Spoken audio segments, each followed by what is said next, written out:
She needed a date for Christmas, so her billionaire boss said to pretend to be me.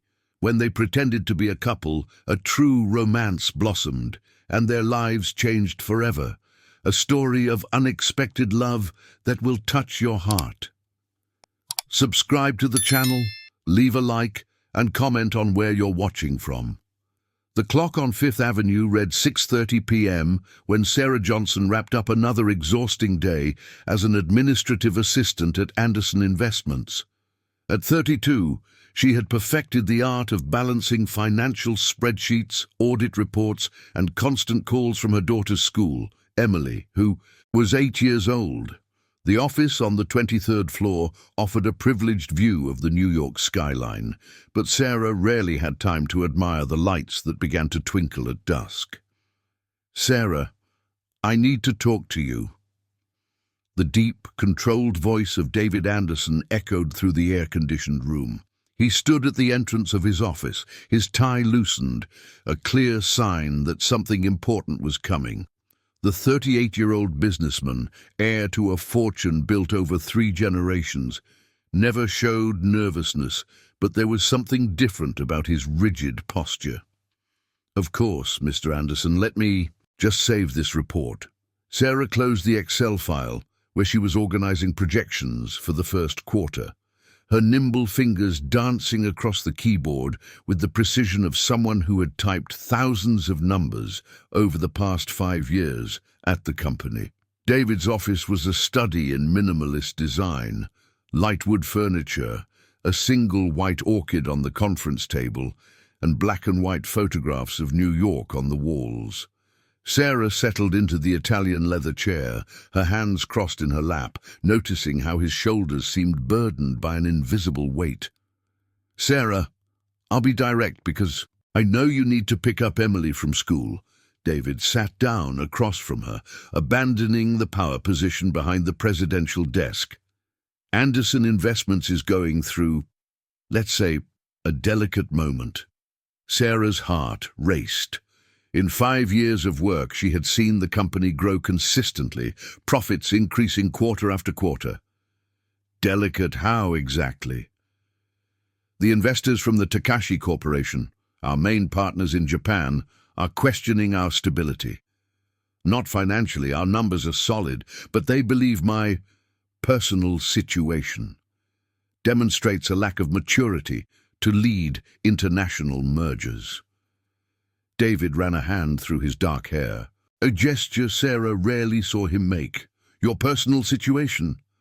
Sarah furrowed her brows, genuinely confused. "I'm single, Sarah. At 38, with no established family, in a culture that values stability and family tradition above all." He stood up, walking to the window that showed the heavy traffic on Broadway in the distance. "They believe a man who cannot maintain a stable relationship cannot be trusted to lead a $100 million merger." Sarah felt a mix of disbelief and curiosity. For years, she had wondered why such a successful and, she reluctantly admitted, attractive man remained single. Business magazines constantly speculated about his personal life, but David maintained a nearly military privacy on the subject. "And what does this have to do with me?"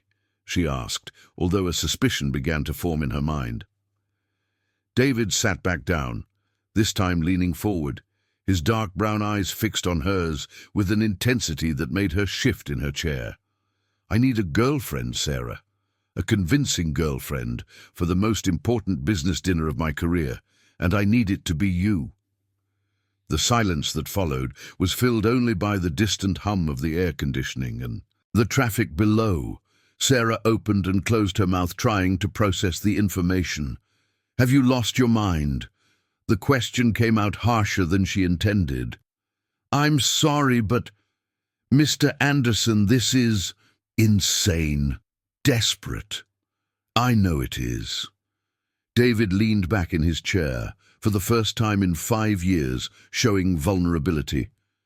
"But before you judge me, let me explain the compensation." Sarah crossed her arms, adopting a defensive posture. There's no amount of money in the world that would make me pretend to be your girlfriend. $30,000. The number hung in the air between them, like a bomb about to explode. Sarah felt the blood drain from her face. It was more than she earned in 3 years. It was her mother's surgery, Emily's private school, the financial security she had been pursuing since she found out she was pregnant at 24. She swallowed hard. That's a lot of money. It's enough money to change your life, and Emily's. David leaned in again. I know your mother needs gallbladder surgery that Medicare could take months to authorize. I know you work late because you take auditing classes 3 times a week. I know you dream of giving your daughter a better education. Sarah felt a mix of irritation and admiration. He was really paying attention. How do you know all this? Because you are the best employee I've ever had. Because in 5 years you've never missed a deadline, never made a significant mistake, and because, he paused, as if weighing his words, because I trust you. The unexpected compliment caught her off guard. Sarah looked away toward the window, where the New York sky was taking on orange hues from the sunset. And what exactly would this charade involve? A week in Aspen, during the Christmas season, 5-star hotel, meals with investors, some social events. You would just need to seem in love with me. He said the last part with an ironic smile that didn't reach his eyes. And what if I can't? What if they realize it's a lie? You can convince an 8-year-old that Santa Claus exists, even living in a 2-bedroom apartment in Brooklyn. I'm sure you can convince some Japanese businessman that you're in love with me. Sarah almost smiled, but the gravity of the situation, Sarah felt overwhelmed by the situation. Why me? You could hire a professional actress or, I don't know, ask one of your ex-girlfriends. Because you know me, you know my habits, my quirks, the way I work. An actress would need to memorize a script. You already know how I take my coffee, how I react when I'm stressed, how I think, David paused. And because you're the only person I trust enough not to try to extort me later. Sarah's phone buzzed, a message from Emily's school reminding her about the parent-teacher meeting next week. Emily, always Emily. Every decision in Sarah's life revolved around her daughter's well-being. I need a night to think. Sarah. David stood up, walking around the table to get closer. I know it's a lot to process, but I need an answer by tomorrow. The investors are arriving on Friday. Sarah stood up as well, grabbing her bag and coat. At the door, she turned to face him one last time. If I agree, and that's a big if, what would the rules be? Simple rules. We'll be a discreet couple for a few months. We know each other's work. We have compatible tastes. Nothing too elaborate. David shoved his hands in his pockets. And Sarah? Thank you for at least considering it. While waiting for the elevator, Sarah felt the weight of the decision pressing on her shoulders. $30. The amount echoed in her mind as the doors closed, taking her away from the most insane and tempting proposal she had ever received. Sarah arrived at her apartment in Queens at 8:15 p.m. after battling heavy traffic in North Manhattan. The lower middle-class building, constructed in the 80s, contrasted sharply with the glass skyscrapers of Fifth Avenue, where she spent her days. Upon opening the door to apartment 704, she was greeted by the familiar smell of roasted chicken and the cheerful voice of Emily telling her grandmother about science class. Mommy, Grandma Betty said we're going to do a volcano experiment tomorrow. Emily ran to hug her, her brown hair still damp from the bath. At 8 years old, the girl had inherited her mother's expressive eyes and the insatiable curiosity that Sarah had to suppress after becoming a single mother. That's amazing, sweetheart. Sarah kissed the top of her daughter's head, inhaling the scent of children's shampoo. Where's Grandma? Here, dear. Grandma Betty appeared from the kitchen, drying her hands on the floral apron she had worn for at least 10 years. At 58, she maintained the natural elegance that Sarah had always admired, even after years of widowhood and financial struggles. "I arrived an hour ago. Emily already had dinner, did her homework and took a bath." Sarah felt the familiar tightness in her chest, gratitude mixed with guilt for relying so much on her mother. Grandma Betty lived in Queens and took 2 buses to help with Emily whenever Sarah worked late. "Mom, you didn't have to—" Sarah started, but Betty interrupted her with a wave of her hand. "Nonsense. What are grandmothers for?" She studied her daughter's face with the keen perception of someone who raised a child alone after becoming a widow at a young age. "Did something happen? You look like you've seen a ghost." Sarah hesitated, glancing at Emily, who was playing with building blocks in the living room. "We'll talk later. Emily, brush your teeth and pick a story for us to read." "Can I choose 2? Emily asked, with the eternal hope of a child testing boundaries. "1 today, 2 tomorrow if you behave at school," Sarah negotiated, eliciting a smile from her daughter, who ran to the bathroom. In the kitchen, Betty served a plate of food for Sarah and sat across from her at the laminate table that had been with the family for 15 years. The apartment was small but cozy, with family photographs scattered across the walls and Emily's drawings on the fridge. "Now tell me what happened," Betty said, adopting the tone that Sarah had known since childhood, loving but firm. Sarah stirred the rice and beans, organizing her thoughts. "Mr. Anderson made me a proposal today." "Promotion," Betty's eyes lit up. "It was about time. You work harder than any manager at that company." "Not exactly." Sarah took a deep breath.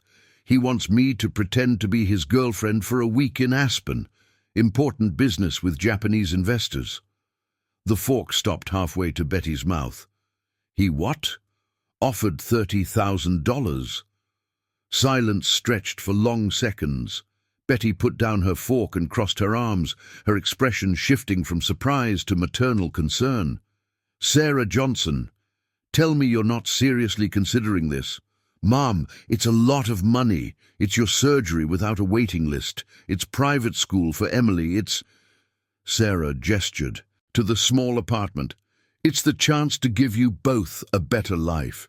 And what do you gain besides money? Humiliation? A boss who thinks he can buy you?" Betty leaned forward. "Honey, I didn't raise you to accept indecent proposals from rich men."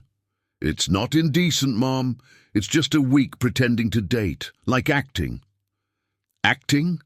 Betty let out a humorless laugh. "Sarah, have you stopped to think why he chose you? Out of all the women in New York, why the employee who has worked for him for 5 years? The question hit Sarah like a punch to the stomach. For the past few hours, she had focused on the practical aspect of the proposal, not on David's motivations. "He said he trusts me, that I know his habits. Men like that don't mix business with feelings for no reason. If he's willing to pay that fortune, it's because he has something to gain beyond impressing the Japanese." Betty held her daughter's hand. "And you, my dear, have always been terrible at pretending anything." From the living room came Emily's voice. "Mommy, I've brushed my teeth." "I'll be right there, sweetheart," Sarah shouted back.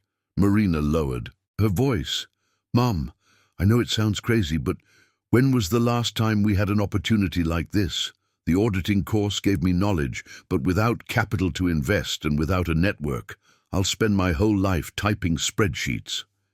Betty sighed, recognizing the familiar determination in her daughter's tone. It was the same stubbornness she had shown when she decided to raise Sarah alone after her husband died in a motorcycle accident. "What if it goes wrong? What if they find out it's a scam? You could lose your job." "And what if it goes right? I could change our lives." From the living room, Emily called again. "Mommy, the story!" Marina stood up, kissing her mother's forehead. I need to think more. But thank you for always telling me the truth, even when it's not what I want to hear. In Emily's room, Marina settled onto the twin bed decorated with cartoon characters. The girl had chosen a book about a brave princess who saved her kingdom with intelligence instead of waiting for a prince. "Mummy, why doesn't the princess marry the prince at the end?" Emily asked, snuggling into Marina's arm. "Because she discovered she could save the kingdom on her own. Sometimes the greatest adventure is discovering what we are capable of." "Like you, Mummy. Did you save me when I was a baby?" Marina felt her heart tighten. "We saved each other, my love." After Emily fell asleep, Marina remained in the dark room, watching her daughter's peaceful breathing. In her pocket, her phone buzzed with a message from David. "I know it's a tough decision. Whatever your answer is, you will still be the best assistant I've ever had." The unexpected consideration surprised her. For 5 years, David had been professional, respectful, but distant. Seeing this more human side of him complicated her decision even further. In the living room, Betty was organizing her bag to return to Queens. "Have you decided?" Marina sat on the worn sofa they had bought at a clearance sale 3 years ago. "Not yet, but can I ask you something? If you were in my place, what would you do?" Betty paused, the bag halfway to her shoulder. "If it were me, I would ask what your daughter would think of you 20 years from now. Would she be proud of the brave woman who risked everything for a better future, or of the sensible woman who chose security?" After her mother left, Marina was alone in the kitchen, the plate of food untouched in front of her. Through the window, she saw the lights of other apartments, each representing a family with their own dreams and struggles. She took out her phone and typed, "I need to know all the details. Tomorrow at 7 a.m. in your office, before everyone else arrives." The reply came immediately, "I'll be there." The office building on Fifth Avenue was still practically empty when Marina arrived at 6:45 the next morning. The night security guard greeted her with surprise. She had never arrived this early in 5 years. The elevator ascended silently through the 23 floors, giving her time to mentally review the questions she had noted during her sleepless night. David was already in his office, 2 steaming cups of coffee on the conference table. He wore a navy blue shirt without a tie, sleeves rolled up to the elbows. A more relaxed look than Marina was used to seeing. His slightly disheveled hair suggested he had also had a rough night. "I thought I would need extra caffeine for this conversation," he said, gesturing to one of the cups. "It's that special coffee you like, from the supplier in Brooklyn." Marina accepted the cup, impressed that he knew her coffee preference. "Thank you. Shall we get straight to the point?" "Always practical." David settled in front of her, adopting a more formal posture. "Ask whatever you want." Marina took out a notepad from her bag, ignoring the amused smile that crossed his face at her characteristic organization. First, exactly where would this meeting take place and for how long? Hotel Villa Inglesa in Aspen. Check-in on Friday, December 22nd. Check-out on Monday, December 25th. 4 days, 3 nights. David paused. Separate rooms, obviously. Marina noted this, feeling a relief she preferred not to analyze. Second, what kind of events will we have to participate in? Welcome dinner on Friday night. Saturday, business meeting in the morning. Informal lunch, free afternoon, formal dinner. Sunday is Christmas Eve. A city tour, shopping, special dinner. Monday, farewell breakfast and contract signing. Third, what exactly do I need to know about you that I don't already know? David hesitated, running a hand through his hair. This is complicated. We need to create a story about how we started our relationship. Something that is convincing. Convincing how? People are very observant. They notice details, inconsistencies. If we say we've been together for 6 months, We need to know each other's likes, little quirks, shared moments. David leaned forward. We need to seem genuinely close. The word close hung in the air, laden with meanings that Marina preferred to ignore. And how do you suggest we do that? A few rehearsal sessions, dinners, conversations about personal life, enough time to create believable memories. David observed her expression. I know it sounds invasive, but it is invasive. Marina interrupted him. You're asking me to open my personal life to a stranger. I'm not a stranger. I've worked with you for 5 years. As my boss. That's different. Marina set down her pen. Mr. Anderson. David. If we're going to do this, you need to call me by my name. David. The name sounded strange on her lips. Are you sure there's no other solution? Any ex-girlfriend who could... There are no suitable ex-girlfriends. The response came too quickly, with a bitterness that surprised Marina. Why? David stood up, walking to the window. Down below, the city was slowly waking up, traffic still light on the avenues, because all the women I've been involved with in recent years knew exactly how much money I have, and people would notice that instantly. Marina understood. They want to see something genuine, not a commercial transaction disguised as romance. Exactly. David sat back down. You, Sarah, are the only person who knows me without seeing me as a bank account first. But that's exactly what you're doing with me, isn't it? Buying me. The silence that followed was uncomfortable. David lowered his gaze to his hands, and for the first time since Sarah had known him, he seemed genuinely embarrassed. You're right, that's exactly what I'm doing. He lifted his eyes. And I hate it as much as you do. The honest admission caught her off guard. Then why? Because I'm desperate.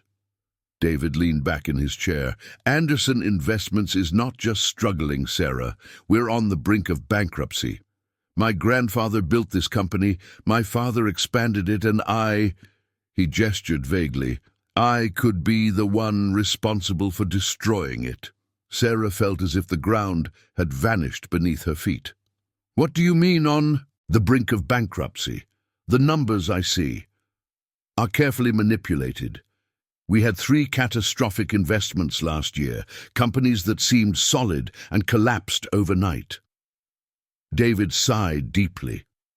The merger with Tanaka Corporation is our only chance of survival.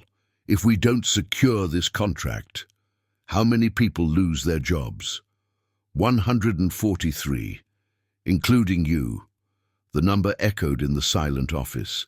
Sarah thought of the colleagues she greeted every day, the families that depended on those salaries, in her own family. Why didn't you tell me this before? Because I didn't want your decision to be based on the fear of losing your job. I wanted it to be a free choice. Sarah almost laughed at the irony. Free choice of a single mother who needs money to take care of her family? Choice of an intelligent woman who has the right to decide her own future, David corrected. And there was something in his tone that made Sarah look at him with renewed attention. She sipped her coffee, buying time to process all the information. Through the window, she saw the first executives arriving at the neighboring buildings, starting another day of routine that could be one of the last if the company truly went bankrupt. 4th question, what happens next? Let's say everything goes well. The Japanese sign the contract. How do we explain the ending of the relationship? Friendly endings happen. We decide it's better to keep professional life separate from personal. David paused. Or we don't need to end it immediately. What do you mean? We can let the relationship cool down naturally, fewer public appearances together until it stops being a topic. Sarah jotted down a few more lines, her auditor's mind organizing pros and cons. 5th question, what if I can't? If it's obvious that I'm pretending, you can. The certainty in his voice surprised her. Sarah, You convince an 8-year-old every day that everything will be all right, even when the bills are tight. You smile at difficult clients and solve problems that would leave others in panic. You're stronger than you think. The compliment warmed her inside, but she kept her expression neutral. Last question. How do I know you'll fulfill your part of the deal? How do I know you won't fire me later to avoid embarrassment? David opened a drawer in the desk and pulled out a thick envelope. Contract drafted by the legal department last night. The payment will be deposited into your account today, regardless of whether you accept it or not. Sarah opened the envelope, finding a 3-page document on letterhead. It was detailed, professional, protecting both parties. At the end, there was a clause guaranteeing her job stability for at least 2 years, with a 30% salary increase. You did this even before knowing my answer. Because regardless of your decision, you deserve recognition for the work you do here. David stood up. And because, Sarah, even if the answer is no, I want you to know that I trust you more than anyone I've ever met. Sarah folded the contract and put it in her bag. Outside, the city's hustle intensified, and soon the office would be filled with colleagues oblivious to the impending crisis. I need a few more hours to decide. Of course. David extended his hand. Whatever your answer is, thank you for listening to me. When Sarah shook his hand, she noticed how warm and slightly rough it was. Hands that had worked for much more than just signing papers. For a moment their eyes met, and she saw something there that she had never noticed before. Genuine vulnerability. David, she said, releasing his hand, if I accept, will you promise me one thing? What? Promise that after this week, no matter what happens, things will go back to normal between us. Boss and employee. No awkwardness, no complications.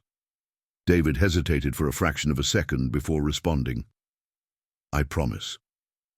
But as Sarah left the office, both knew that some promises are impossible to keep.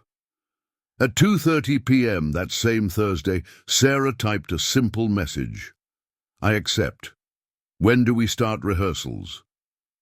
David's response came in less than 2 minutes. Today at 7 p.m., Restaurant Saito, Main Street. We need to look like a couple who naturally goes out together. Sarah spent the rest of the day trying to focus on spreadsheets, but her mind constantly wandered to what she had committed to doing. At 6:45 p.m., she looked at herself in the bathroom mirror at the office, touching up her subtle lipstick and fixing her brown hair that she always kept in a professional bun. The navy blue dress she wore was simple yet elegant, suitable for the office, and she hoped for a first date rehearsal. Saito was a discreet Japanese restaurant, frequented more by executives in business meetings than by romantic couples. Sarah arrived promptly at 7 p.m. and found David at a table in the back, already with a glass of wine warmed in front of him. He had swapped his suit for a white dress shirt and dark jeans, a look that made him seem younger and more approachable. On time. As always, he commented, standing up to pull out her chair. The courteous gesture caught her off guard. Force of habit. Sarah settled in, noticing how he had chosen a table that offered privacy without feeling hidden. So, how does this work? Do we have a script? David poured sake for her into a small ceramic cup. Let's start with the basics. Tell me about yourself, Sarah Johnson. Things a girlfriend would know, but an employee wouldn't. Sarah took a sip of the sake, feeling the warmth slide down her throat. This is strange. I know, but it needs to stop being. David leaned forward, adopting a more intimate posture. Imagine we're on a real first date. What would you tell me? Sarah took a deep breath, trying to get into character. Well, I was born in a small town in California. My parents met at a church festival. My dad worked in imports. He passed away when I was 17. How? David asked, genuine curiosity in his voice. Motorcycle accident on the freeway. He was returning from a business trip. Sarah fiddled with the cup, an old familiar pain tightening her chest. My mum never fully recovered. We moved to Los Angeles because she believed there would be more opportunities here. And was there? Some. She worked as a seamstress in a factory in the downtown area for 15 years, until the arthritis in her hands became too painful. Sarah looked up. Now it's your turn. Tell me something your business colleagues don't know. David hesitated, twirling the cup between his fingers. I'm afraid of heights. Seriously? Sarah couldn't hide her surprise. But your office is on the 23rd floor. Exactly. It's a form of exposure therapy I invented for myself. He smiled ironically. My grandfather always said that an Anderson can't be afraid of anything. So every day I go up to the 23rd floor and look out the window, proving that I can. That doesn't cure the fear. It just proves you're brave despite it. David stopped twirling the cup and looked at her intently. I never thought of it that way. The waiter approached to take their order. David requested a variety of sushi for two, demonstrating his knowledge of the dishes without consulting the menu. Sarah noticed how he treated the waiter with genuine courtesy, not the mechanical politeness that many executives displayed, but real respect. Next question, David said after the waiter walked away. How do you and Emily usually spend your weekends? It depends on the month's budget, Sarah answered honestly. When we can, we go to the park or the mall. She loves the aquarium at the mall. When money is tighter, we stay home watching movies or doing activities I find online. And she never asks about her dad. The question touched a sensitive nerve. Sarah took another sip of sake before answering. She used to ask when she was younger. I told her he had traveled too far away. Now that she's older, she understands that he didn't want to be part of our lives. Was it hard? The pregnancy or being abandoned? Sarah tried to keep her tone casual, but David noticed the tension. Both. Sarah looked around the restaurant, observing other couples in intimate conversations. The pregnancy was unexpected but welcome.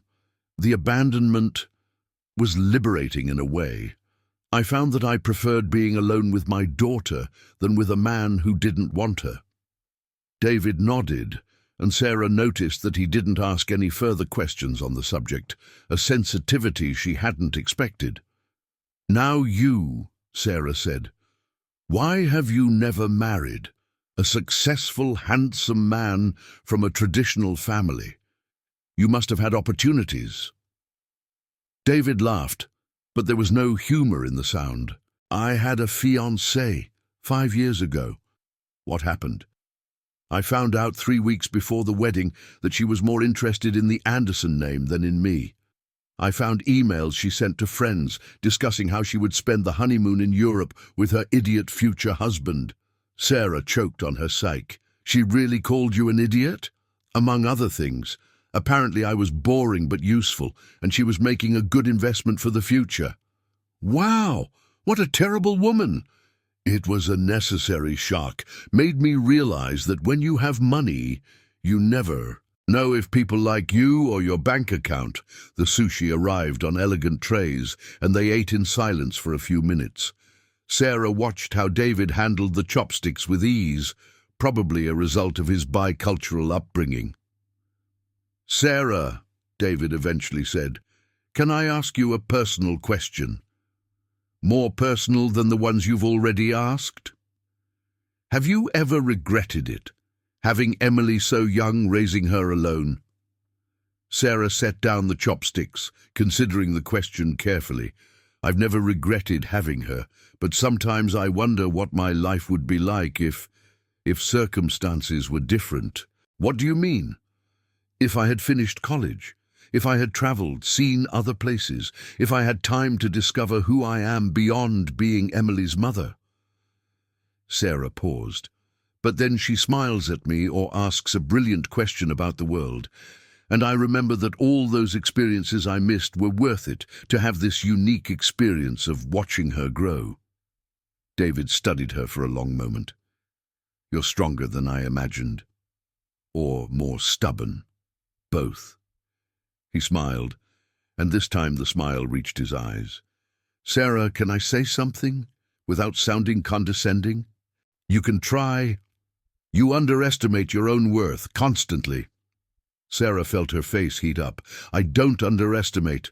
I'm realistic. No, you're too hard on yourself. In the 5 years working with me, I've never seen you accept a compliment without contradicting or downplaying it. Maybe because I'm not used to receiving compliments. Well, you should be. You're smart, dedicated, principled, and... David paused, seeming to choose his words carefully. And any man with half a brain would consider himself lucky to have your attention. The silence that followed was charged with a tension that hadn't existed before. Sarah fidgeted. Sarah avoided his intense gaze, staring at the remnants of wasabi on her plate. David, she finally said, do you remember the promise you made about things going back to normal afterward? I remember. Then maybe we should focus on the practical aspect of all this. David nodded, but Sarah noticed a hint of disappointment cross his face. You're right. Let's go over our official story then. They spent the next hour crafting the details of their fictitious relationship. They had started to develop feelings for each other during a special project in September. Their first date was at a cafe in Brooklyn in October, and they had been dating officially for 2 months. It was a simple but convincing timeline. When they left the restaurant at 10 p.m., David insisted on walking her to the bus stop. Sarah, he said as they waited for the 174C that would take her home, thank you for going along with this. I know it's not easy. We still have 3 days of rehearsals. I might change my mind and run away to Alaska. David laughed, a genuine sound that she rarely heard in the office. If you run away to Alaska, I promise I won't send anyone after you. Promises, promises, Sarah murmured, but she was smiling too. When the bus arrived, David lightly touched her arm. Sarah, good luck explaining to Emily why you're traveling at Christmas. As the bus pulled away, Sarah realized that this might be the hardest part of it all, explaining to her 8-year-old daughter why Mommy would be spending Christmas away from home for the first time. On Friday night, Sarah arrived home carrying a pizza from the neighborhood bakery and the weight of the conversation she needed to have with Emily. She had spent the entire day mentally rehearsing how to explain her absence at Christmas without completely lying to her daughter. The light rain falling over New York mirrored her anxiety as she climbed the stairs to her apartment. "Pizza!" Emily shouted from the living room when she heard the key in the door, running to hug Sarah with the typical enthusiasm of an 8-year-old who had been waiting for her mother all day. "Pizza and an important talk," Sarah said, kissing the top of her daughter's head. "Where's Grandma Betty? She went to get soda downstairs. She said pizza without Coke is a crime against humanity." Emily laughed at her own imitation of Grandma Betty, perfectly capturing the dramatics of her grandmother. Sarah took the moments alone with her daughter to watch her play with dolls in the living room. Emily had inherited not only her mother's expressive eyes, but also her keen perception. At 8 years old, the girl already displayed an emotional intelligence that often surprised the adults around her. "Mom," Emily said without looking up from her dolls, "you're nervous. Your hands are shaking." Sarah looked at her own hands and confirmed that her daughter was right. "How do you know? You always fidget with your purse strap when you're worried, and today you've done it about 15 times since you got home." Emily finally looked up with the disconcerting seriousness she sometimes displayed. "Are you going to tell me something bad?" Before Sarah could respond, Grandma Betty entered the apartment carrying 2 bottles of soda and murmuring about the rain. "This city has no middle ground.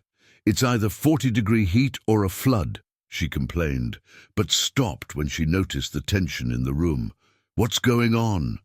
"Mom's going to tell me something bad," Emily announced, with the brutal honesty of children. "It's not bad, sweetheart. It's complicated. Sarah sat on the floor next to her daughter, adopting the position she always used for serious conversations. "Remember how you always ask why Mommy doesn't have a boyfriend?" Emily nodded, intrigued. "Well, Mommy met someone special, someone who really likes me." Emily's eyes lit up with an excitement that broke Sarah's heart. "A real boyfriend? Is he nice? Does he like kids? Is he going to move in here?" "Calm down, my love." Sarah held her daughter's small hands. "He is nice, yes, but these are adult things, you know? Sometimes we need time to get to know someone better before making big decisions." Grandma Betty stepped closer, wearing an expression Sarah knew well, the look of someone about to ask difficult questions. "And where did you meet this special man?" "At work," Sarah replied, technically telling the truth. "Oh." Betty crossed her arms. "And does this special man have anything to do with the business trip you mentioned yesterday?" Sarah had completely forgotten that she had made up an excuse about a work trip to explain her absence at Christmas. Now the two stories needed to connect convincingly. "Actually, yes." Sarah took a deep breath. "He invited me to join him on a business trip to Aspen over Christmas."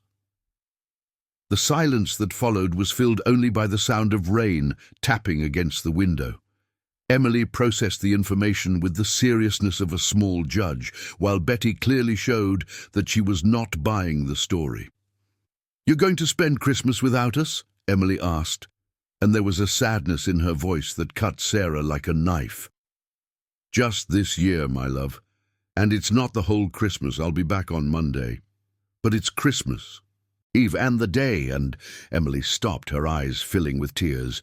"We always stay together at Christmas, always, since I was born." Sarah knelt completely on the floor, pulling her daughter into a hug. "I know, sweetheart. I know it's hard, but sometimes adults have to do difficult things to make life better." "Better how?" Sarah looked over Emily's head at Betty, who was watching the scene with an expression of growing maternal concern. "Better how maybe Mummy can give you a better school next year. Better how Grandma can have the surgery she needs. Better how can we have a life that's just a little bit easier?" Emily pulled away from the hug, wiping her nose on the sleeve of her unicorn pajama. "Does your boyfriend have a lot of money?" The direct question caught Sarah off guard. "Why do you ask that?" "Because you said things would get better if you traveled with him, and you've always said that money doesn't buy happiness, but sometimes it helps solve problems." Sarah was impressed by her daughter's logic. "Yes, he has money, but that's not why I like him."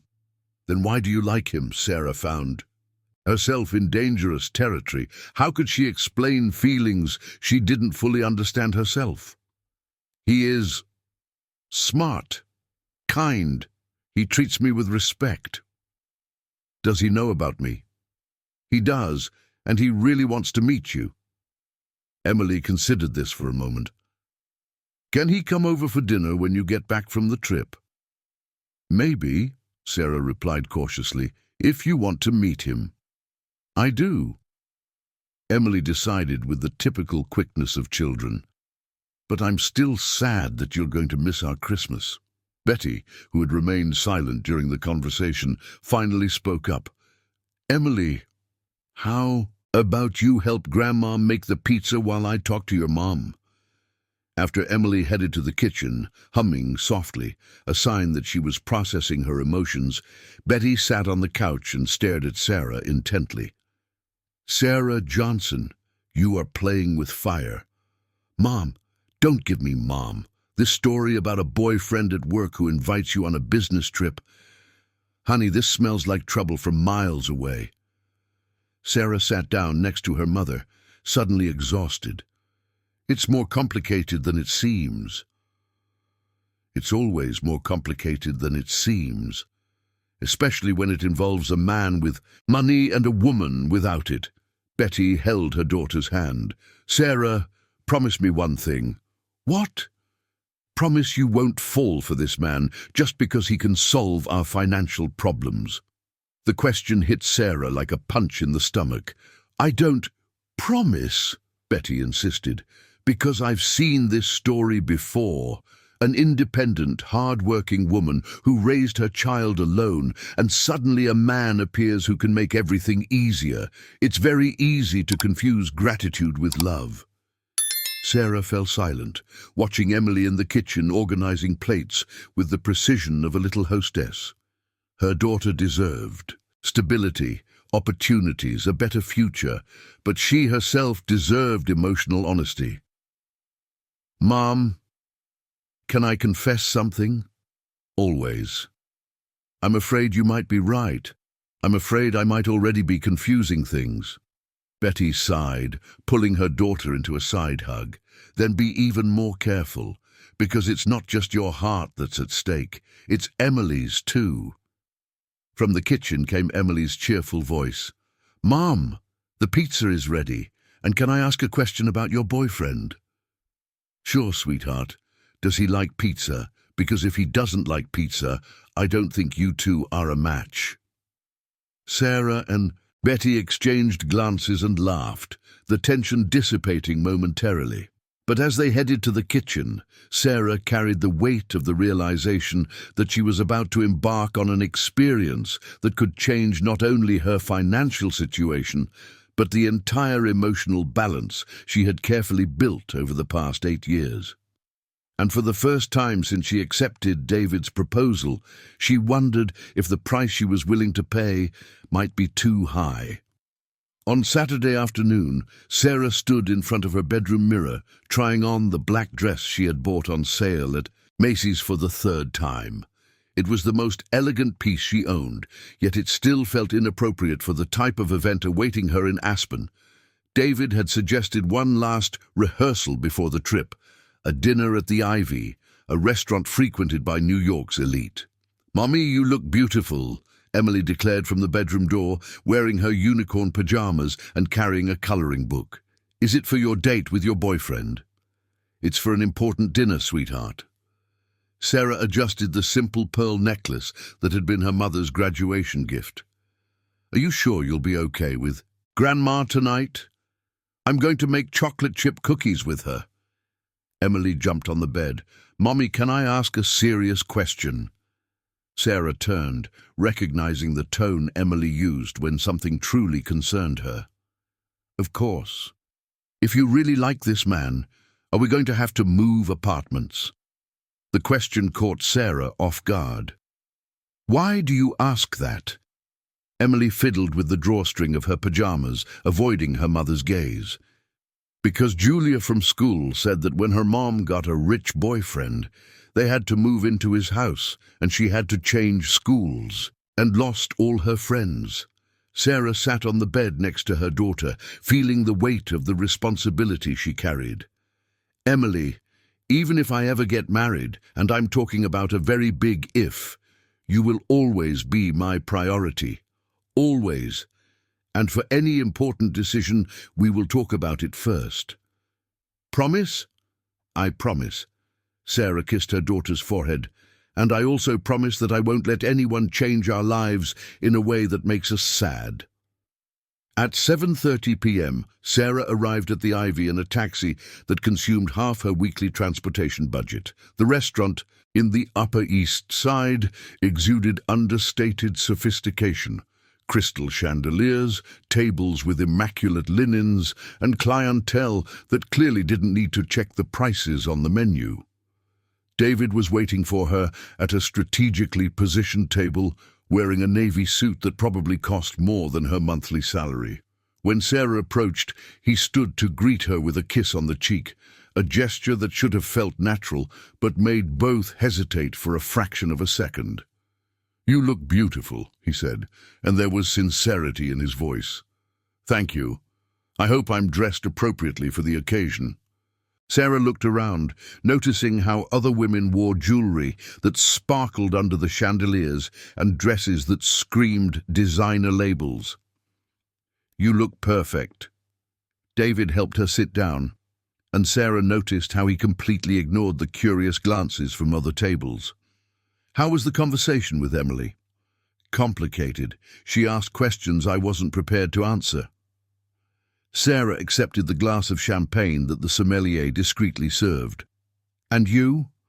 How was it explaining to your family that you're bringing a girlfriend to the business meetings in Japan?" David hesitated, spinning the glass between his fingers. "I didn't explain." "What do you mean?" "My parents are traveling in Europe. They won't be back until January, and my sister has been living in London for 5 years. David met her gaze. "Sarah, do you realize I practically have no personal life to explain?" The admission made him seem more vulnerable, more human. Sarah had assumed that a man in his position would have a complex social network filled with family and social commitments. "Isn't that a bit lonely?" "I hadn't minded until now." David paused. "Until now." The dinner continued with them practicing the dynamics of an established couple. David demonstrated knowledge of her preferences that Sarah didn't even remember mentioning. Her appreciation for classical music, her preference for dry white wines, her habit of reading the last pages of books before deciding if they were worth starting. "How do you know these things about me?" she asked during the second course. "I pay attention." The answer was simple, but loaded with meaning. "In 5 years, you mentioned liking Vivaldi when you listened to that classical radio station softly in the office. You always choose white wine when we have business dinners, and I've seen you several times flipping to the end of reports before reading them completely." Sarah was impressed by his level of observation. "That's a bit unsettling. Or it shows that I care about people I consider important." The phrase hung between them, charged with a tension neither was prepared to acknowledge openly. "David," Sarah said, lowering her voice, "we need to talk about boundaries." "Boundaries? For tomorrow? For the trip?" Sarah fiddled with her fork, organizing her thoughts. "How far does this performance go?" David leaned forward, his voice also low. "What do you mean?" "Kisses. Affectionate gestures. The Japanese will expect to see intimacy between us?" The silence that followed was awkward. David cleared his throat. "They are conservative, nothing excessive. Maybe holding hands, an arm around the shoulders. Perhaps an occasional kiss, but nothing intense." "Perhaps?"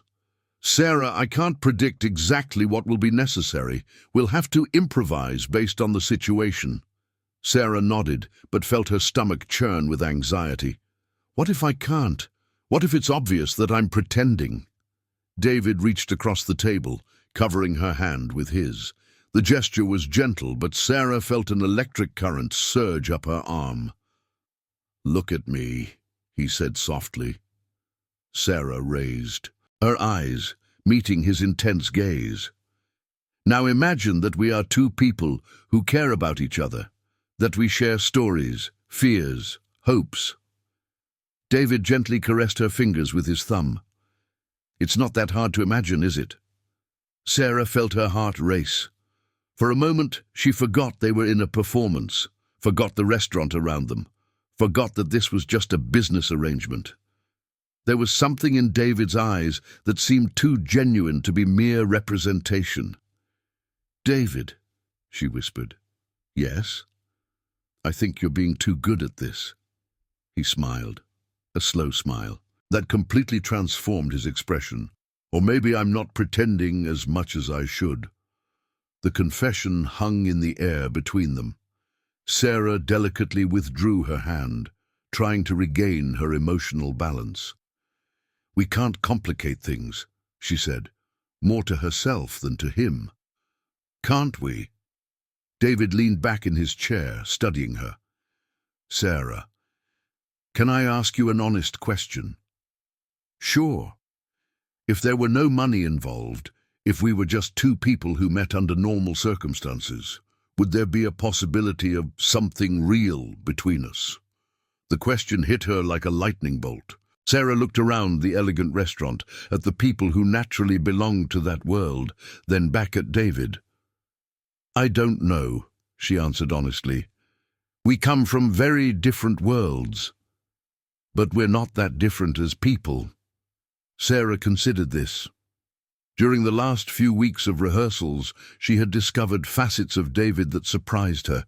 His insecurity about his family business, his genuine loneliness, his ability to truly listen to what she said. "David, regardless of what may or may not exist between us, tomorrow we begin a week that could change everything, for better or for worse." Sarah leaned forward. "Promise me one thing." "What?" "Promise that, no matter what happens in Aspen, you'll be honest with me about what you're feeling, because I'm going to try to be honest about my feelings too." David reached out his hand again. "Promise." When they said goodbye at the restaurant door, David gently kissed her cheek, a gesture that should have been casual, but lasted a few seconds longer than necessary. "See you tomorrow at the airport," he said. "And Sarah, thank you for agreeing to embark on this madness with me." In the taxi back home, Sarah rested her head against the window and closed her eyes. In less than 12 hours, she would be on a plane heading for an experience that could either solve all her financial problems or irreparably complicate her emotional life. Or, she realized with a shiver of anxiety and anticipation, both. LaGuardia Airport buzzed with activity on the morning of Friday, December 22nd.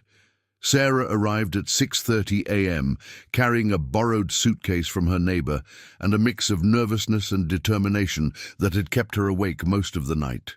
She wore the only pair of dark jeans she owned, a white blouse, and a wool coat. Sarah reserved the black dress for special occasions. David was waiting for her in the departure lounge, talking on the phone in Japanese with a fluency that surprised her. He wore casual clothes, khaki pants, a navy polo shirt, and a leather jacket that made him look younger than his 38 years.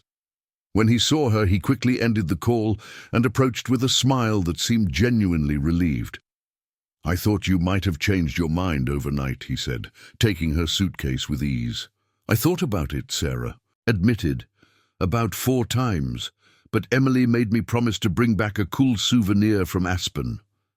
"And what does she consider a cool souvenir?" Sarah smiled, the tension easing slightly. "Anything that sparkles or is shaped like a unicorn."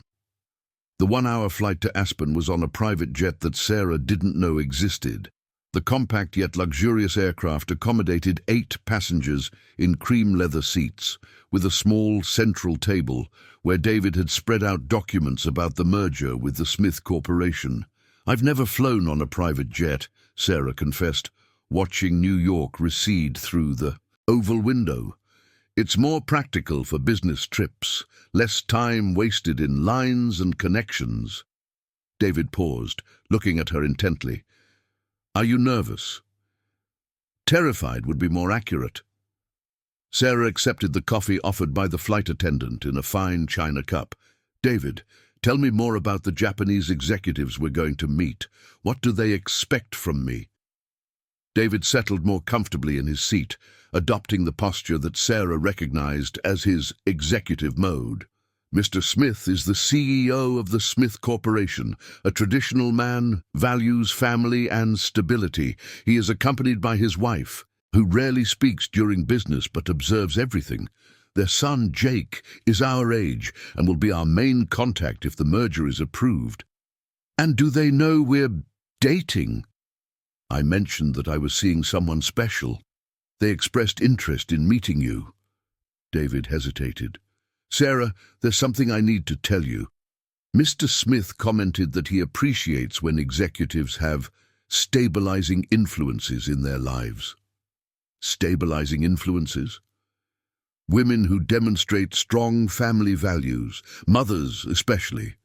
David met her gaze. "When I mentioned that you have a daughter, he became even more interested in meeting you." Sarah felt a chill in her stomach. You told them about Emily? Not in detail, just that I was involved with an admirable woman who is a single mother. David leaned forward.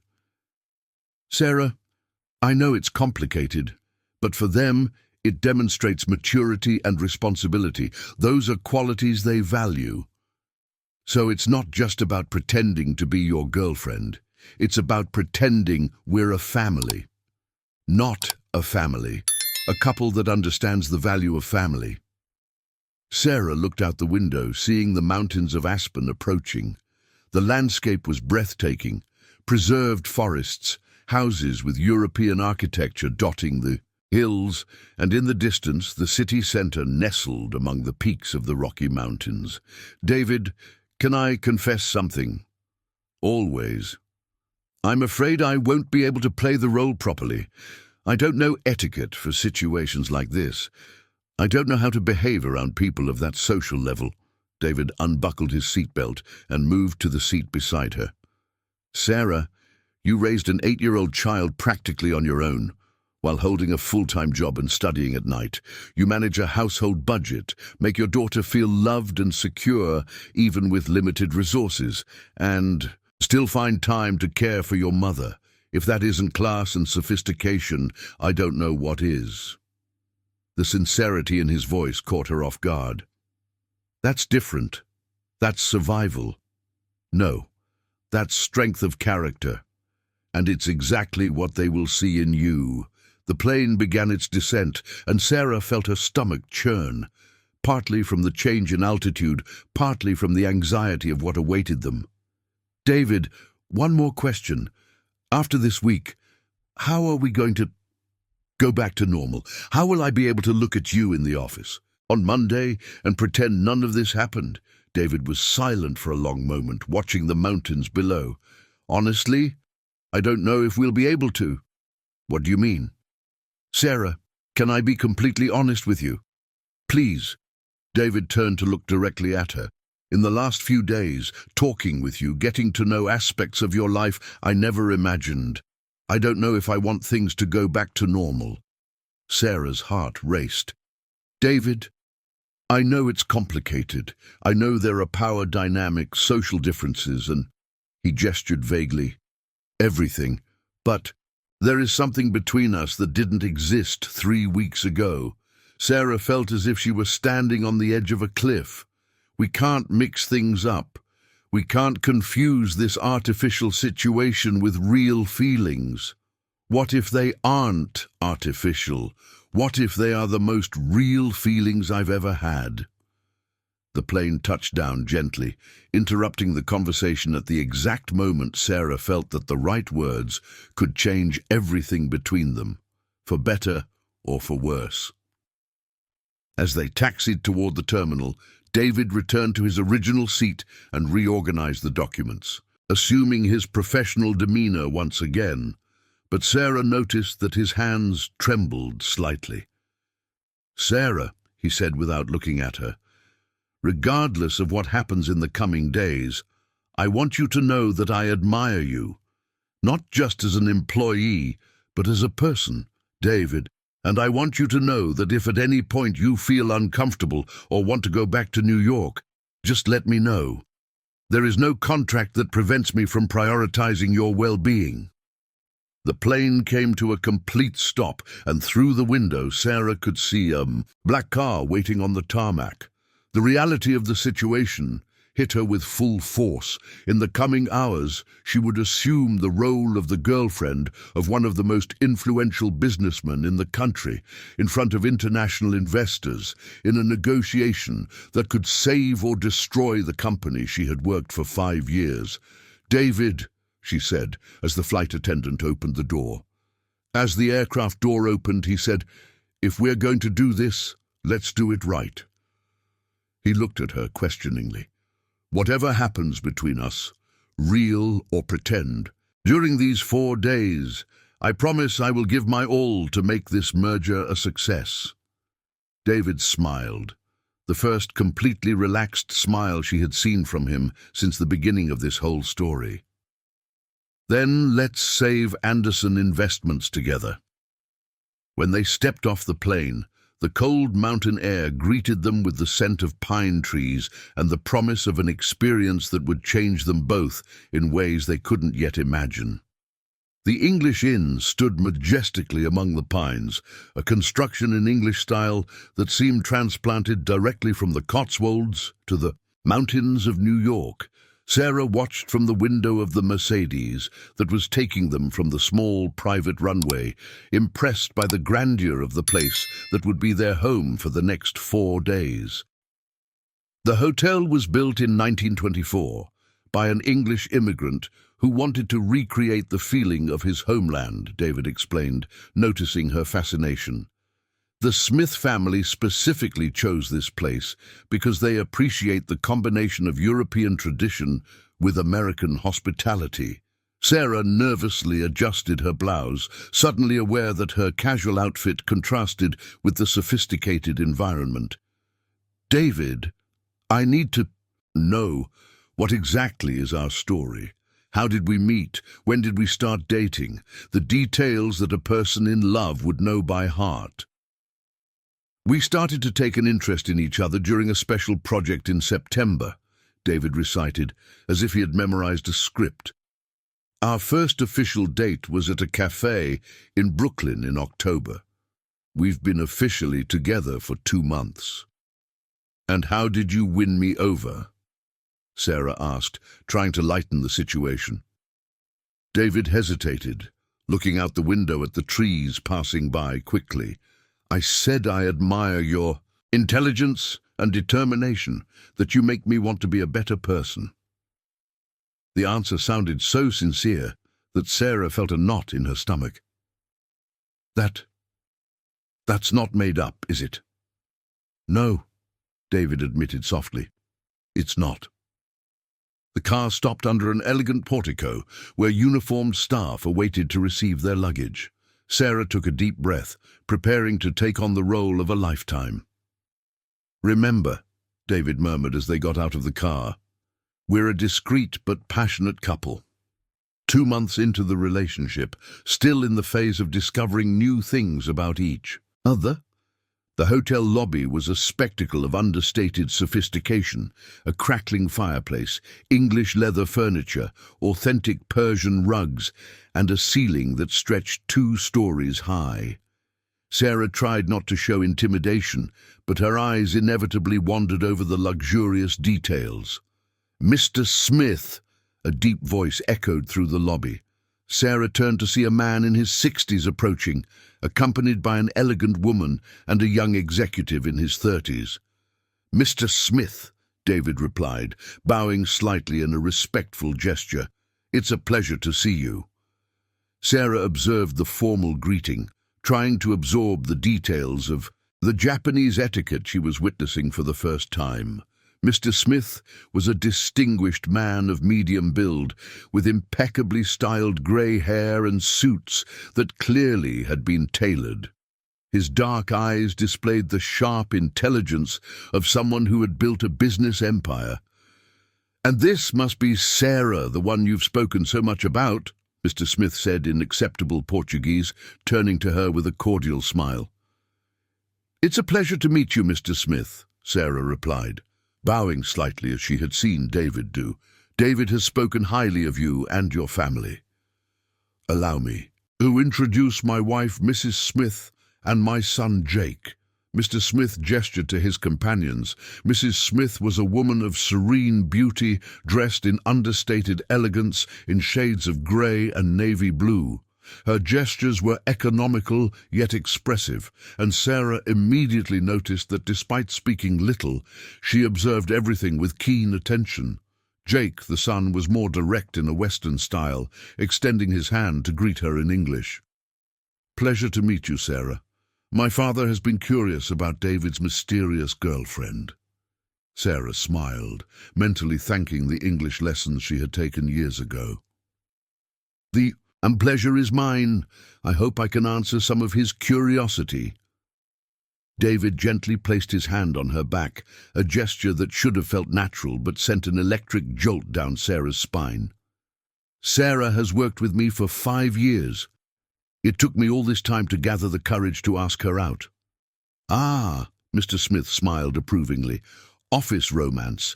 Very romantic, but also very, how do you say, risky?"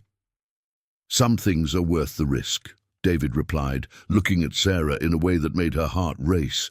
During check-in, Sarah discovered that they had been booked adjacent suites on the 3rd floor with a view of the mountains. The rooms were connected by a private living room, an arrangement that suggested intimacy without impropriety.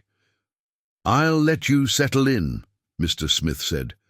"Dinner will be at 7:30 p.m. in the main hall. We will have the opportunity to get to know each other better." As soon as they were alone in the suite, Sarah sank into a green velvet armchair, suddenly exhausted by the tension of maintaining the facade. "How did I do?" she asked. David loosened his tie, studying her attentively. "Perfectly. Natural, elegant, interested without being intrusive. I didn't feel natural at all." Sarah looked around the luxurious suite, floral wallpaper, authentic antique furniture, a king-size bed that cost more than her monthly salary. "David, this place is impressive, but it also makes me feel completely out of my element." David sat in the opposite armchair, studying her expression. "Sarah, can I tell you a secret?" "Of course. I also feel out of my element sometimes. I was born into this world, but I don't always feel comfortable in it." He gestured to the opulent surroundings. "Sometimes I think people only see the money and the last name, not who I really am." "And who are you, really?" David hesitated, as if the question caught him off guard. "I'm still figuring that out, but talking to you, in the last few weeks, it has helped me remember aspects of myself that I had forgotten." A comfortable silence settled between them. Through the window, Sarah watched the city lights flickering on the mountainside, creating a scene that looked straight out of a fairy tale. "David," she finally said, "about what you said on the plane. I know it was inappropriate. I shouldn't have—" "It wasn't inappropriate," Sarah interrupted him. "It was honest, and I appreciate honesty, even when it complicates things." "And complicates?" Sarah stood up, walking over to the window. "Yes, it complicates, because I am also feeling something I shouldn't be feeling." David stepped closer, stopping beside her in front of the panoramic view. "Sarah, but we need to be smart about this," she continued. "We have a job to do here. People depending on us. We can't let anything that might be developing between us interfere with business." "I agree." David paused. "But after the business is done?" Sarah turned to face him, realizing how close he was, how his eyes seemed greener in the golden light of the sunset. "After the business is done," she said softly, "maybe we can find out if what we're feeling is real or just a result of the artificial situation we've put ourselves in." David raised his hand, gently touching her face. "Sarah, can I say something? Not as your boss, not as someone who is paying you to be here, but as a man speaking to a woman." Sarah nodded, not trusting her own voice. "Getting to know you, really getting to know you, has been the best part of this whole crazy experience." Before Sarah could respond, a soft knock on the door brought them back to reality. David quickly stepped away, resuming his professional demeanor. "It must be room service with the clothes I ordered for you," he said, heading to the door. "What clothes?" "For the formal events. I couldn't let you worry about attire when you already had so much to think about." Sarah felt a mix of gratitude and embarrassment. "David, I can't accept.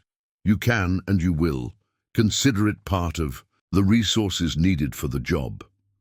When the door opened, 2 hotel staff members entered carrying garment bags from expensive boutiques. Sarah watched, wide-eyed, as they hung elegant dresses, Italian wool coats, and even perfectly sized shoes. "How did you know my size?" David blushed slightly. Careful observation over 5 years. After the staff left, Sarah examined the pieces, all elegant, suitable for the events ahead, but also respectful and not overly ostentatious. "Thank you," she said simply, "for all of this, but mostly for making me feel like I deserve to be here." "Sarah," David paused at the door connecting the rooms. "You have always deserved to be anywhere you wanted. I hope this week helps you realize that." Alone in the suite, Sarah prepared for her bath, but first stopped in front of the marble bathroom mirror. The woman staring back at her looked different, not just because of the expensive beauty products available or the luxurious surroundings, but something in her very eyes had changed. For the first time in years, she was allowing herself to dream of possibilities beyond mere survival, and that, she realized, was both liberating and terrifying. Sarah looked at herself in the suite's mirror, almost not recognizing the elegant woman staring back. The navy blue dress that David had chosen fit her perfectly, enhancing her silhouette without being provocative. The mid-heeled shoes made her feel taller and more confident, while the pearl necklace borrowed from the hotel's jewelry store completed the sophisticated yet understated look. A soft knock on the door brought her back to reality. "Sarah, are you ready?" David's voice on the other side sounded slightly tense. "Ready," she replied, taking a deep breath before opening the door. David stopped mid-sentence, his eyes scanning her figure with an admiration he couldn't disguise. "You look stunning." "Thank you. You look very sharp too." And he did. The dark blue tuxedo accentuated his athletic complexion, and his slightly tousled hair created an interesting contrast with the formality of his outfit. David stepped closer, extending his arm. "Ready for our first presentation as a couple?" Sarah linked her arm with his, feeling the soft fabric of the tuxedo and the warmth of his skin through the shirt. "As ready as someone who has never done this before can be." "Remember," he murmured, as they walked down the hotel's ornate corridor, "we're a discreet couple, but clearly in love. 2 months together, enough time to be comfortable but still discovering nuances about each other." The hotel's main ballroom was a spectacle of elegance.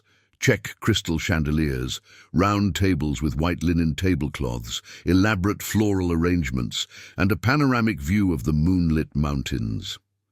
Sarah discreetly counted about 20 people, clearly an intimate dinner for international business standards. "Sarah-san," Mr. Smith approached with a warm smile, accompanied by his wife. "You look beautiful tonight."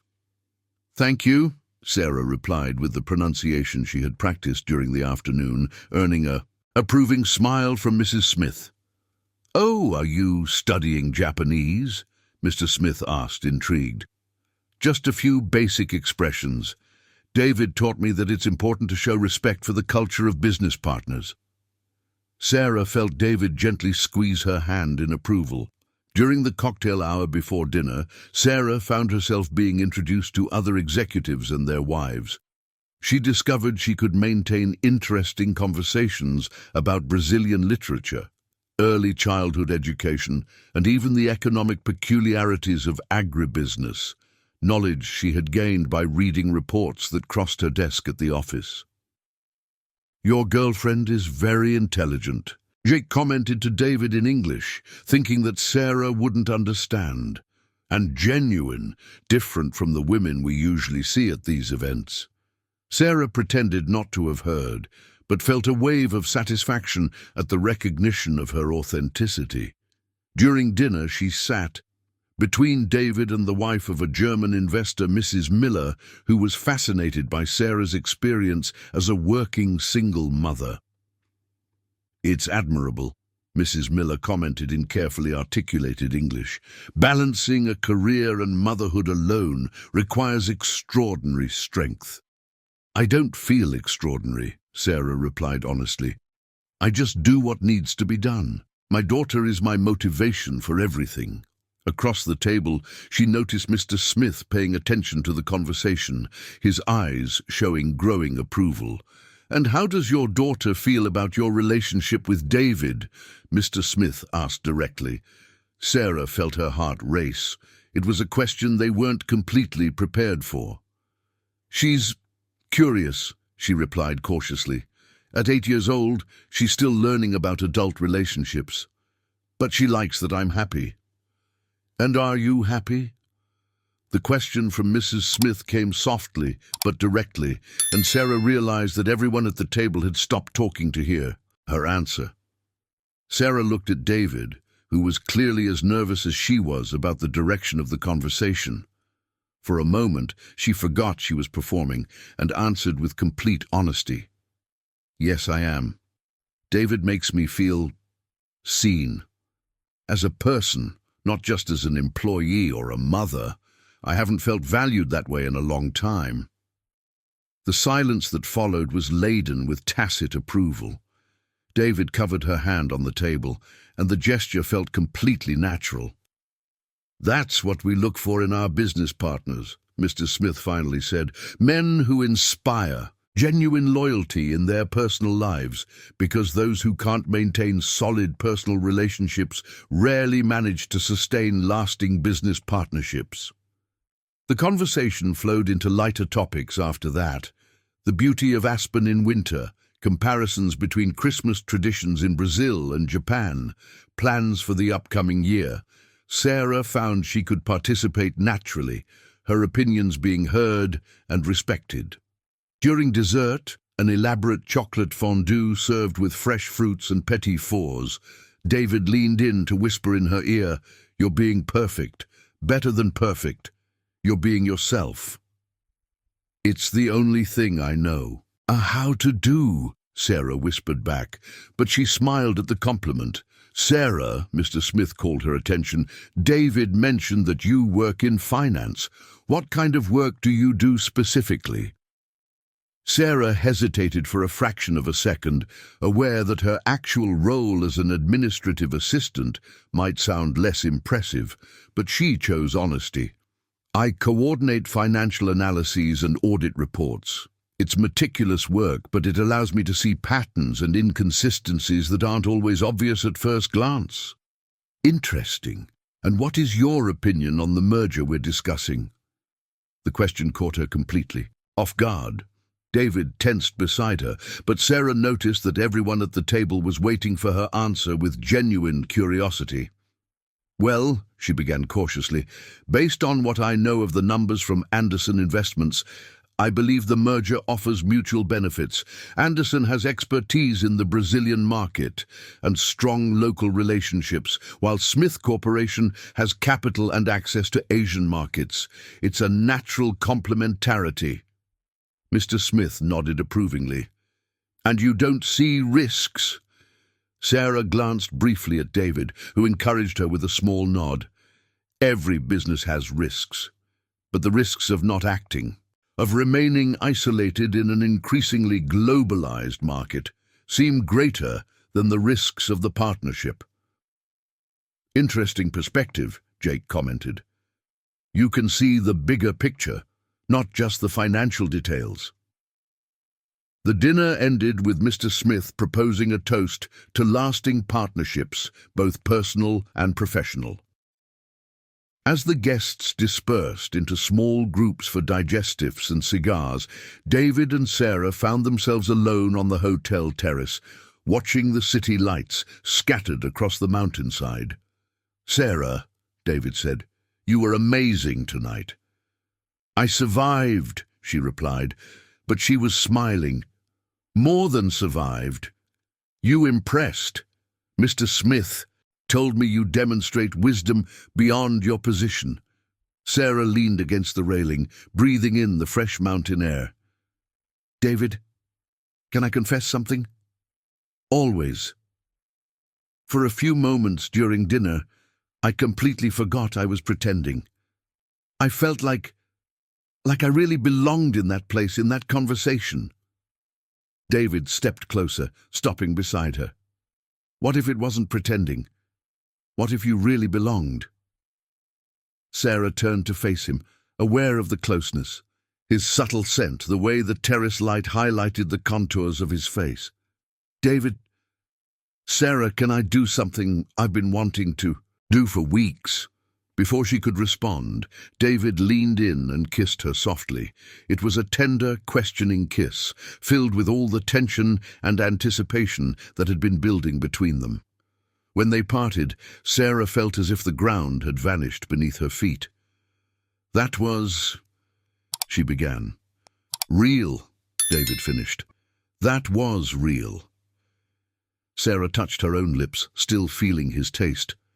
But what about our rule about keeping things professional? Some rules are made to be broken, David replied, but his voice carried the same uncertainty that Sarah felt. From the main hall came sounds of conversation and laughter, reminding them that they weren't truly alone in this sophisticated world. We should go back, Sarah said reluctantly. We should, David agreed, but neither of them moved. For a few more moments, they stood on the terrace, aware that something fundamental had changed between them and there was no turning back. Sarah woke up on Saturday with the first rays of sunlight filtering through the silk curtains of the suite.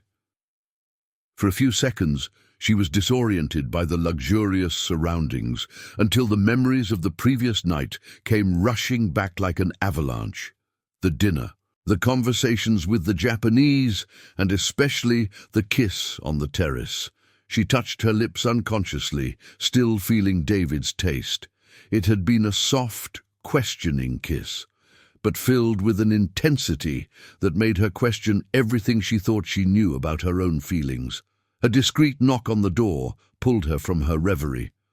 "Sarah, breakfast will be served in half an hour." The voice of David came from the hallway. "I'm already awake," she replied, jumping out of bed and heading to the marble bathroom. In the mirror, her reflection showed messy hair and eyes that revealed a night of restless sleep. 30 minutes later, wearing grey dress pants and a white silk blouse, another piece from the wardrobe that David had provided, Sarah went down to the hotel restaurant. The morning atmosphere was more casual than the formal dinner the night before, with natural light streaming through the windows that overlooked the gardens. David was already at a table near the window, reading the Financial Times while sipping coffee. When he saw her approaching, he folded the newspaper and stood up to pull out her chair, a gesture that reminded her of the ease with which they had interacted the night before. "Did you sleep well?" he asked, and there was a subtle tension in his voice that hadn't been there before. "Reasonably," Sarah replied, accepting the cup of coffee he poured. "And you?" "I thought a lot about last night." Sarah felt her stomach tighten. The kiss. Among other things. David leaned forward, lowering his voice. "Sarah, we need to talk about what's happening between us." "Now?" "Before Jake and Mrs. Smith come down for breakfast. We have maybe 15 minutes. Sarah sipped her coffee, buying time. "David, about last night, it was a moment. The atmosphere. The setting, the tension of business. Was that all?" The direct question forced her to look him in the eyes. "I don't know. Honestly, I can't distinguish what's real from what's representation anymore." David sighed, running a hand through his hair. "Sarah, I'm going to be completely honest with you. Last night, when I saw you talking to the investors, when I heard you mention our relationship, it didn't feel like pretense. At least not to me. But it needs to feel like pretense. That's what I'm being paid for. What if I didn't want it to be pretense anymore?" The question hung between them like a bomb about to explode. Sarah felt her heart race, but before she could respond, Jake's cheerful voice echoed through the restaurant. "Mr. Anderson, Ms. Johnson, good morning." The moment of intimacy instantly dissolved. David composed himself, assuming his professional persona again, while Sarah forced a smile to greet Jake, who was approaching with his parents. "Good morning, Jake, Mr. Smith, Mrs. Smith." Sarah stood bowing slightly. "Did you sleep well?" Mrs. Smith asked in careful English, her observant eyes alternating between Sarah and David as if assessing the residual tension between them. "Perfectly," David replied. "The hotel is exceptional." During breakfast, the conversation stayed on safe topics: the pleasant mountain weather, plans for the day, comments about the quality of the fresh bread and fruits. Sarah noticed how Mr. Smith discreetly observed the interaction between her and David, as if evaluating the authenticity of their relationship. "Miss Johnson," Mr. Smith eventually said, "David mentioned that you have an interest in auditing. It's a fascinating field." "Yes, I've been taking a night course for 2 years. It's challenging to balance with work and motherhood, but—" Sarah paused. "I believe we should always keep learning." "Admirable. And your daughter, what's her name?" "Emily. She's 8 years old."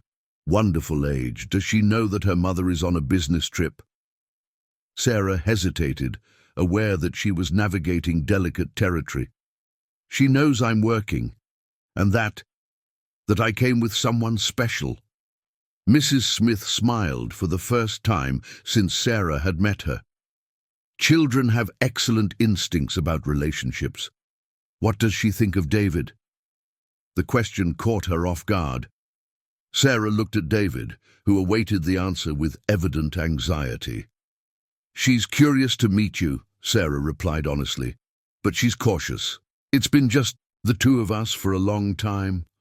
"Understandable," Mr. Smith nodded. "Trust must be earned, especially with children." David lightly touched Sarah's hand on the table. "I hope to have the chance to meet her soon." The gesture and comment seemed completely natural, but Sarah felt an electric current run up her arm. It was becoming increasingly difficult to distinguish between representation and reality. "We have our formal meeting at 10 a.m. today," Mr. Smith announced. "Afterward, how about a tour of Aspen? My wife would like to see the local shops." "It would be a pleasure," David replied. "Sarah knows the tourist area well." Sarah looked at him in surprise. She had never mentioned knowing Aspen. David winked discreetly, and she understood that he was improvising. "Yes, I've been coming here since I was a child," she lied smoothly. "My parents loved the mountains." After the Smiths left to prepare for the meeting, David and Sarah were left alone at the breakfast table. "You know the area well?" David asked with an ironic smile. "As well as you do," Sarah replied. "Which is to say, not at all." "We'll have to improvise. It can't be that hard." Sarah laughed, and for a moment the tension between them eased. "David, about our conversation before they arrived." "Sarah," David held her hand on the table, "I know it's complicated. I know I'm mixing business with other things, but I can't pretend that something real isn't happening between us." Sarah studied his face, looking for signs of manipulation or purely physical interest. Instead, she found genuine vulnerability. "And then what? If everything goes well with the Smiths, if the merger is approved, if we go back to New York, then what? Then we find out if what we're feeling survives in the real world." Sarah gently withdrew her hand. "David, I need you to understand one thing. I can't allow feelings that will complicate Emily's life. She's already been through enough instability. I understand, and I admire that about you. But I also can't deny that there's something happening between us." David leaned forward. "So how about an agreement? We finish this week, fulfill our professional commitments, and then we talk honestly about what we want." Sarah nodded slowly. "An agreement. But David." "Yes? If we decide this is real, that it's worth trying, you need to understand that you won't just be dating me." Sarah entered the life of a small but very close-knit family. David smiled, the first completely relaxed smile she had seen from him since they arrived at the hotel. Sarah, after last night when I heard you speak about Emily with such affection, I can't imagine anything more appealing than being part of this family." The sincerity in his voice hit her like a bolt of lightning. For a moment, Sarah allowed herself to imagine what it would be like. David, meeting Emily, Sunday dinners with Grandma Betty, a life that included emotional stability in addition to financial security. "Sarah," David called her attention, "are you ready for the most important meeting of our lives?" Sarah took a deep breath, putting thoughts of the future aside for later. "We're going to save your company, David Anderson." "Our company?" he corrected. "After last night, you're no longer just an employee to me." As they went upstairs to prepare for the meeting that would define the future of Anderson Investments, both carried the weight of the knowledge that they were about to cross a line that would change their lives forever, both professionally and personally.